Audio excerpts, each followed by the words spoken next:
Hey everybody, Josh the RV Nerd, Bish's RV, and if you live in the southern states, you probably don't have to pay too much attention to today's video. But if you live in the northern states where we get more of that cold weather seasonally, this might be very, very handy for you. As you can tell from the trees behind me, the leaves have already fallen. The cold camp season kickoff is here. And if you are interested in learning how to more successfully survive a cold camp scenario, we have a whole video for that up here already. But if it is time to put your RV away for the winter, I wanted to make a collection of winter storage tips that I've gathered over the years. I thought I'd pass that knowledge along and maybe help somebody avoid a potential problem that maybe a newer person just hadn't, even considered before. So if you appreciate the extra tips and insights, not just to help you buy the next camper, but to give you a better ownership experience, hit that subscribe button. Let's get going.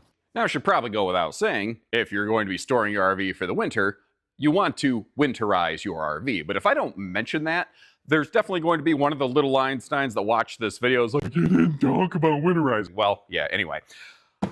A lot of people historically have done the compressed air blowout method, and I know a lot of people have done that very successfully over years. I've always preferred the full winterization with antifreeze film method, especially now with the rise in prevalence of tankless on-demand water heaters.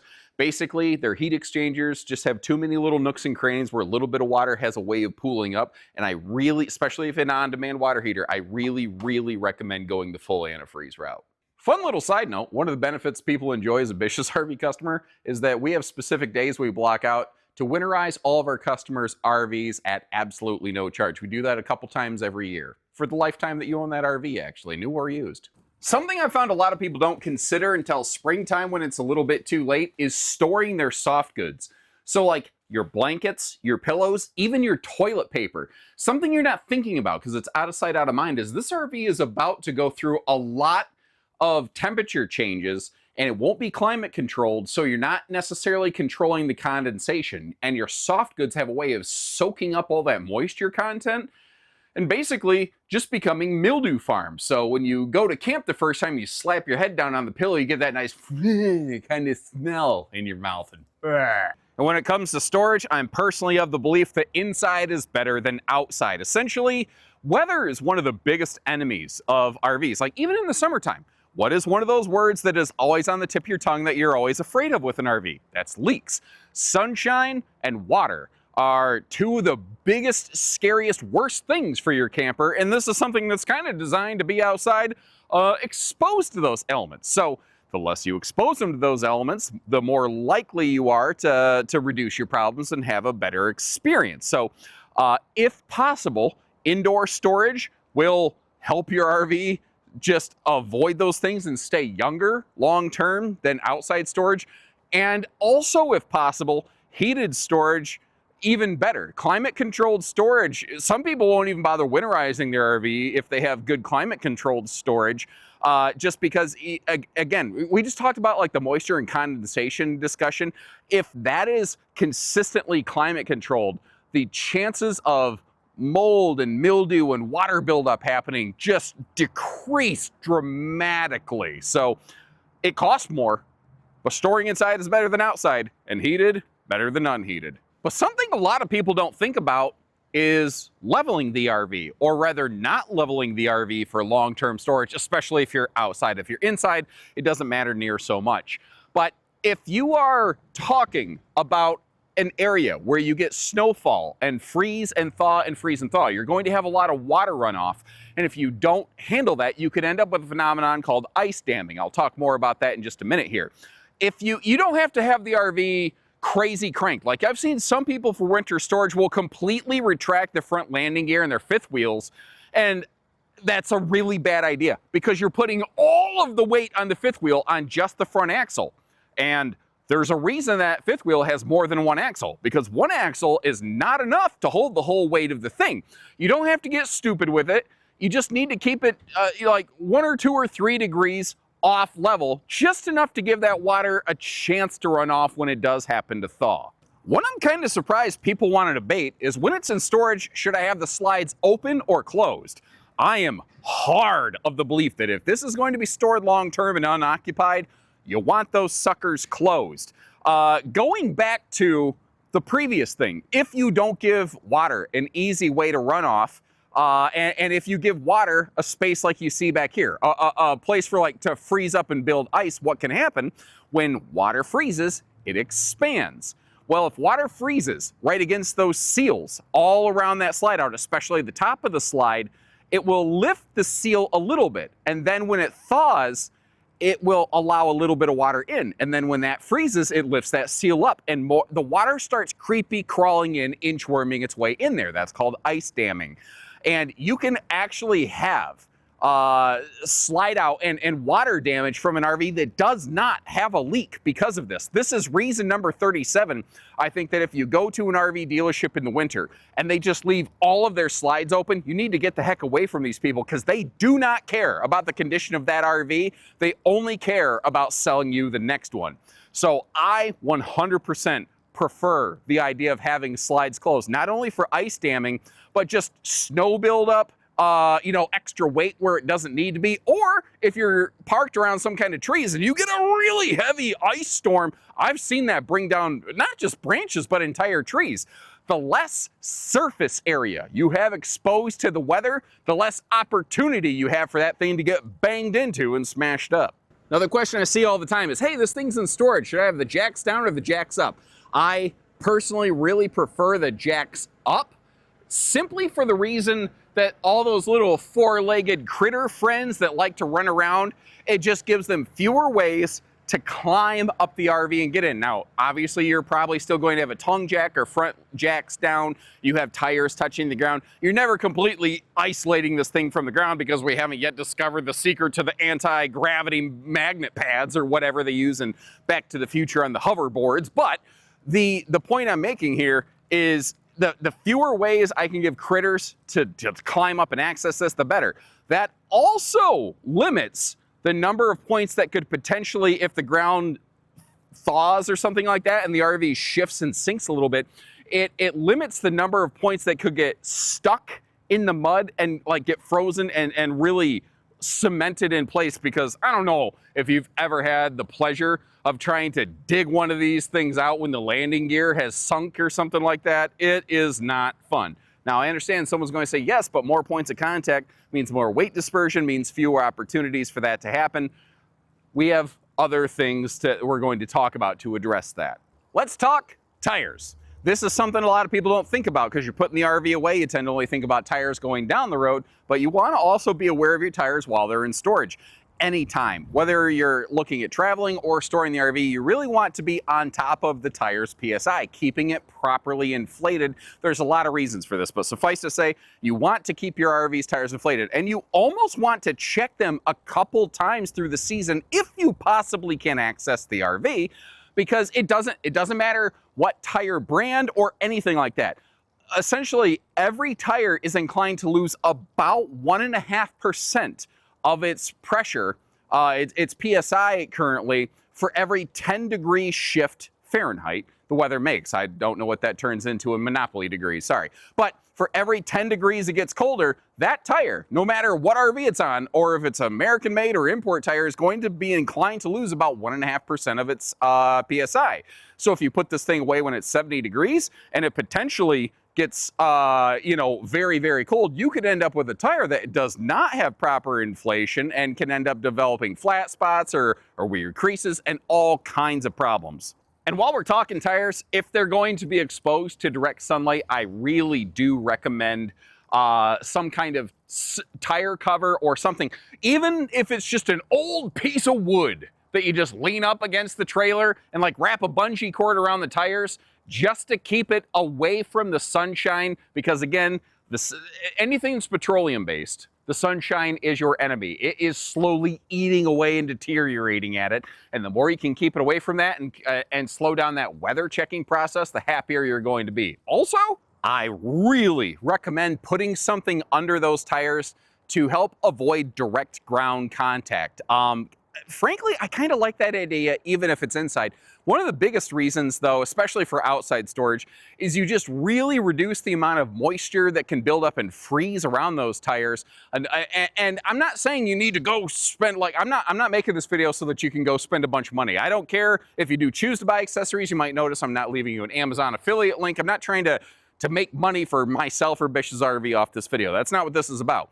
You don't have to go get special fancy underwheel boards or something like that. Literally just a couple good old wooden 2x8s, 10x10s, something like that, just to, you know, to create a barrier between the ground and this. Because remember when we talked about what if there's a little bit of a freeze and thaw and the RV settles a little bit on soft ground and sinks? First of all, this thing is going to disperse that weight and that pressure across a much bigger area. Secondly, if this thing does tend to sink and you have to lift that RV up, the RV will often just break away from this while this remains stuck in the ground. But you can deal with that. That's not a big deal. So get a couple of these, not just for the tires, but for any point of the RV that is going to be touching the ground, whether it's the front landing gear on a fifth wheel, the tongue jack on a trailer, put something under. Even if the fifth wheel or the trailer already has those big expanded like leveling pads or something like that, I still recommend just throwing a cheap piece of wood under it. It ain't gonna cost you much, but man, it could save you so much headache. It's also a really good idea, especially if you're not on super flat level ground, to chock your tires to keep the RV from potentially rolling and or shifting. But again, you don't need to go spending big money on this. A big old hunk of wood or a rock that you smash behind and in front of the tires will do the job just fine. And I know that when I make my videos, I tend to have a bunch of squirrel kind of moments, but the fact is, squirrels are one of the last things you ever want in your RV, or any critter, really. And I believe it was the artist formerly known as Prince who said it best when he said, what you need is some wow critter control. Right now, if you know, you know. So whether it's vent covers, bug screen covers, expanding spray foam in little gaps and things like around your leveling gear, anything and everything you can do to keep the critters out of this thing, you are going to be thankful for. And what I've found that people tend to miss a lot is this thing right here. If your RV's stovetop exhausts heat outside, it's got the technical term for it is a flappy doodle. Maybe, I don't know. But my point here is that it also has a lock to keep that thing flapped shut. And I mean, critters are unbelievably acrobatic. Like squirrels have absolutely no problem climbing down the side of this thing, grabbing that, doing a Ninja Warrior inversion and climbing up into your RV. Ask me how I know. So make sure you lock that thing for winter storage, but then make sure you unlock it when you go to actually cook. Now, there's a lot of talk and a lot of thoughts out there. A lot of people believe different things when it comes to stuff like mothballs or putting dryer sheets, or they make these little like rodent repellent pouches or something like that. Everyone has a different belief on what works, what doesn't. My experience has been that if a critter, whether it's a mouse or a squirrel or a spider or anything, wants in your RV bad enough, they're gonna find a way. Nothing's going to keep them out. Like none of this is ever going to be critter proof. The only way to critter proof your RV is to set it on fire, and then for the rest of the RV's lifetime, it'll be critter proof. But I don't think the insurance company is going to really cater to that. I'm not really sold on any of these things myself, given what I've seen in my time doing this over the 17 years of my career. But I know some people have really big, strong feelings on this.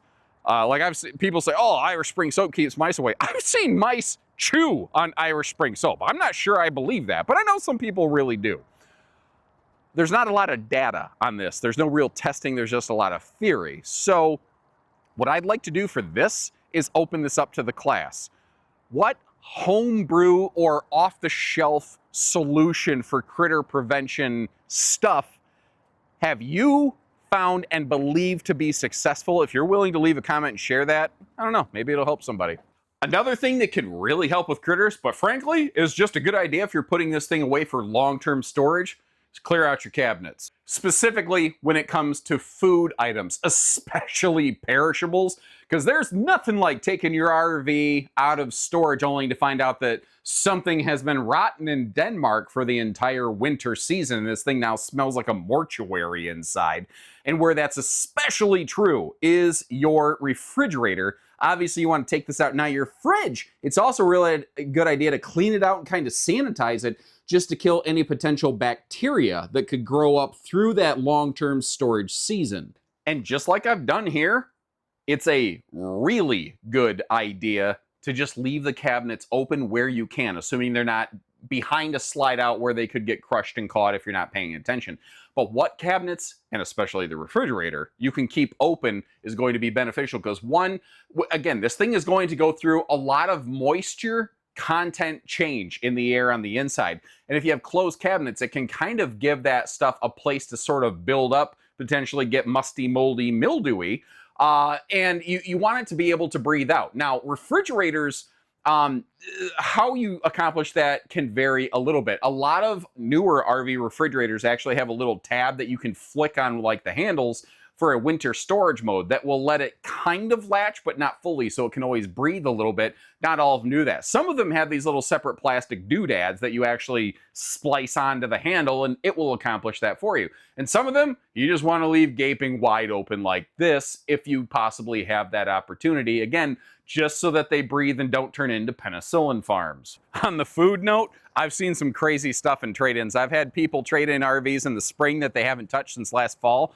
One guy forgot there was a bag of potatoes under his booth dinette bench, and they had started to grow roots and were growing into the carpet of his slide under his dinette. That was not a fun day at the office. What about RV covers? Well, if you're storing your RV inside, you probably don't need one. I know some people, just for maximum protection, like to get a very lightweight, just basic cloth slip cover or something like that, just to help keep the dust and like the birds from getting on it. I don't know that you need to do that, but you know, maybe. But if your storage scenario looks a little bit more like this, people have different opinions. I am personally, again, based on my experience, evaluating used RVs and potential trade-ins and the things that I've seen over the years, I am personally a major proponent of covering your RV for long-term outside storage, whether it's winter or long-term summer storage. Again, the idea here is just giving it a buffer from the weather, whether it's sunshine, direct water, freezing, or anything like that. But when it comes to covers, I think a lot of people have different opinions on this because there's so many different materials and things people have used to cover an RV.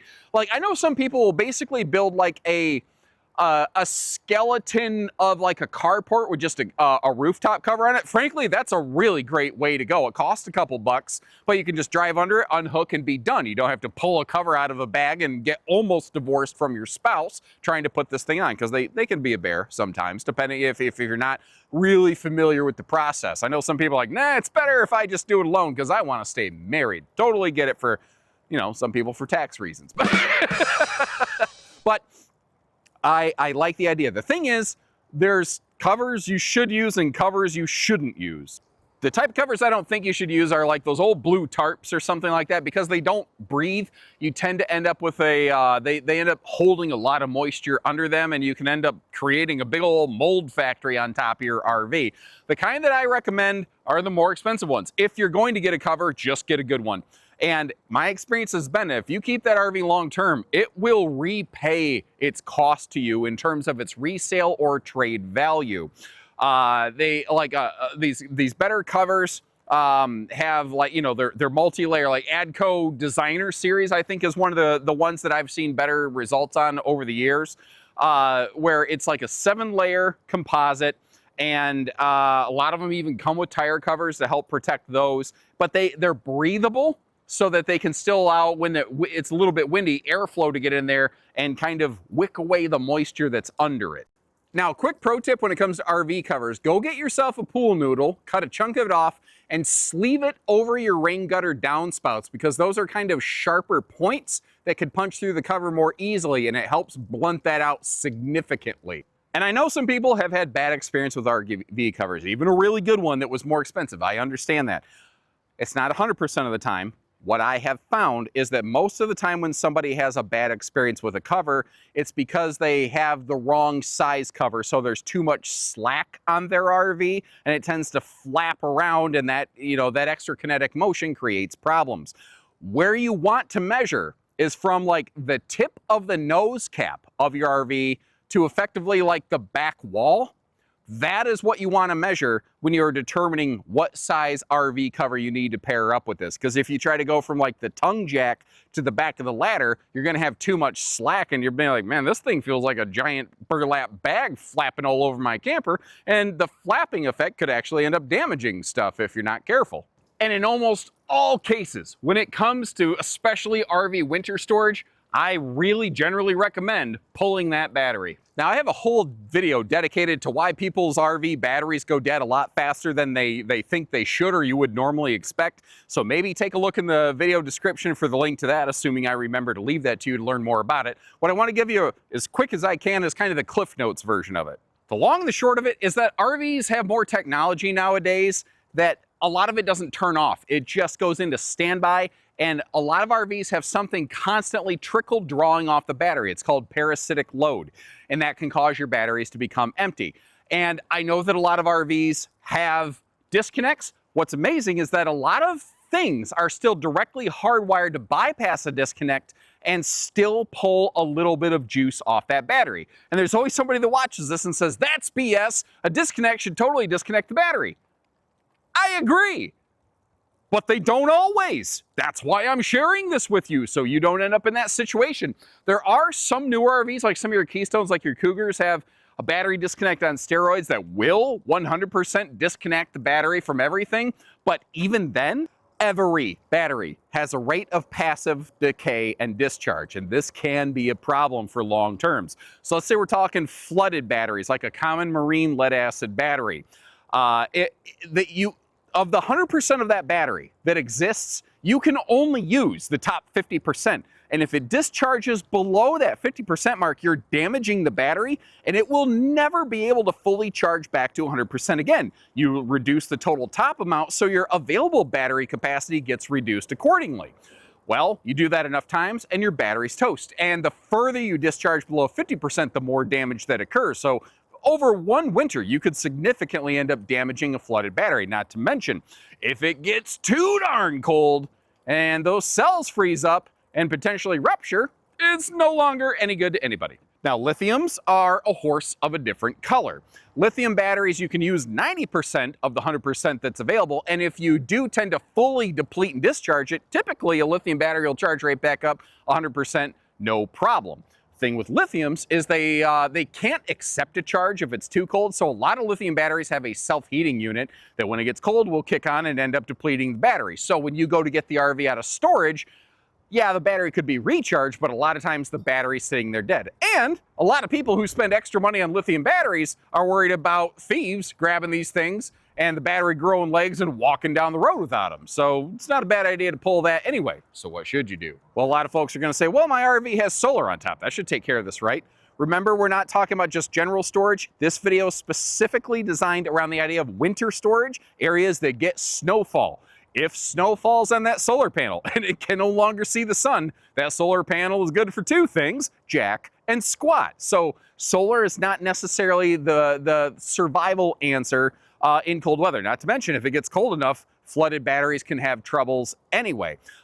Another thing to keep in mind here, I'm recommending that you pull the battery. A lot of RVs do not have a second disconnect to disconnect the solar panel from the charge controller. So if the snow melts off and you haven't put the battery back on the RV yet, what can happen is the solar panel can fire up the charge controller barely, and it will blink on and off a bunch of times. And one of the best ways to screw up electronic components is to toggle them on and off a whole bunch of times. Now, normally it won't fail while the RV is under warranty. It always has a way of failing 1 month after the warranty. So if you pull the battery off, if it doesn't have a dedicated solar disconnect, cover the solar panel up. What I'm going to recommend you do, take that battery off, find a little corner of the garage or shop or something like that if you have something available, and try to keep it stored indoors out of the way. Now, when I say indoors, what I don't mean is like your coat closet, because a common flooded lead acid battery, the reason it exists outside the RV is because it has off gassing and it has to breathe. So you don't want that building up inside your house in a shoe closet or something like that.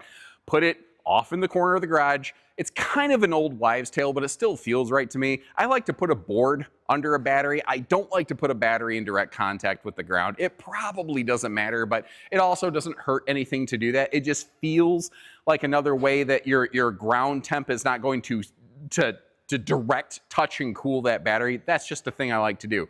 And then while it's there, get yourself a long-term battery maintainer. You can get these for like, I don't know, 40 bucks or something off Amazon or at your local hardware store typically. There's a difference between like a trickle charger and a long-term battery storage maintainer. Make sure you know which one of these things you're getting. A trickle charger will just continue to send a little bit of juice at it. Usually won't cause any problems, technically could run into an overcharge situation, which leads me to my next point here. Some folks will ask, yeah, but where I have my RV stored, I have the opportunity just to leave it plugged in. Is that a problem? I still don't recommend that. And I know there's going to be a lot of people going, this guy's dumb, I've done it for 10 years, it hasn't been a problem. That's awesome. It's not a guaranteed way for something to go wrong. My goal with this video is to help people minimize potential risk and exposure to problems and failures. I don't like leaving them charged in all the time. I don't like leaving an RV plugged in unattended long-term personally. And I know some people, you're like, well, that's what I do all the time. Fine. Again, no big deal. I'm not saying you're stupid or wrong. This is just my personal experience and opinion. But older RVs charging systems weren't necessarily as good and smart as they are today. That old phrase of they're not built like they used to be sometimes isn't always a positive. Anyway, what I'm getting at here, older charging systems didn't always do a good job of monitoring a battery for overcharge. They would just keep sending extra juice at that battery, and an overcharged battery could be a major safety liability hazard. A lot of newer RVs have smarter charging systems that, in theory, shouldn't do that. But I don't know that I trust them enough. What I know for sure is that if I pull that battery off and I put on a long-term maintainer, it'll be okay. If I leave it on the RV, it should be okay. But what should happen and what really happens in the RV industry are just not always the same thing. So I'd rather control my destiny rather than leave it up to whatever the should work kind of thing is.